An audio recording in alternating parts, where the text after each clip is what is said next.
Kemudian ada juga orang yang beralasan karena dia orang fakir. Kalau kita lihat di sekeliling kita banyak orang-orang yang nasibnya mungkin kurang beruntung.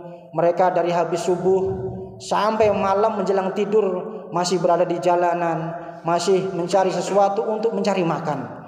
Tapi yang disayangkan orang-orang tersebut, dia tidak beribadah kepada Allah Subhanahu wa taala.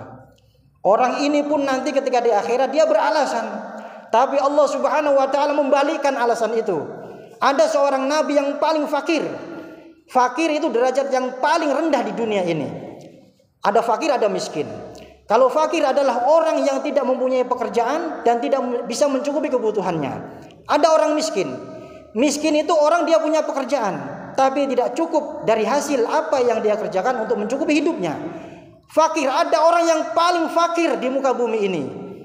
Kalau yang paling kaya adalah Nabi Sulaiman, orang yang paling fakir adalah Nabi Isa alaihissalam. Disebutkan afqarun nas, orang paling fakir adalah Nabi Isa. La mala lahu, tidak mempunyai harta, wala baita lahu, tidak mempunyai rumah, wala zaujata lahu, dan tidak mempunyai istri. Itu Nabi Isa alaihissalam. Namun dalam keadaan yang sangat begitu berat, Nabi Isa tetap beribadah kepada Allah Subhanahu wa taala.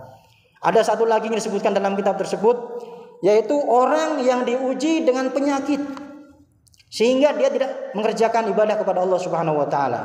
Maka ini perlu kita pelajari. Nanti dalam kitab fikih itu ada bab yang menerangkan bagaimana seorang ketika dia dalam keadaan sakit, maka sampai seandainya dia tidak bisa bergerak anggota tubuhnya, asalkan dia masih sadar dan matanya bisa untuk dilakukan untuk beribadah kepada Allah, mengerjakan sholat dengan isyarat mata, itu pun wajib untuk mengerjakan sholat dengan isyarat mata.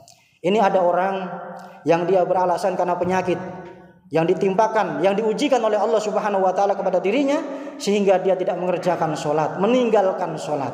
Orang tersebut pun kemudian dibalikkan hujahnya oleh Allah Subhanahu wa taala, bahwa ada seorang nabi yang bernama Nabi Ayub.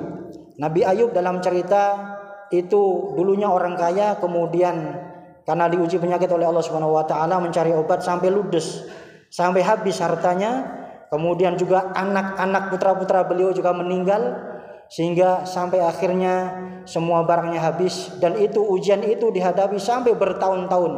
Ada ulama yang mengatakan sampai 18 tahun. Itu ujian yang diberikan oleh Allah kepada Nabi Ayub alaihissalam.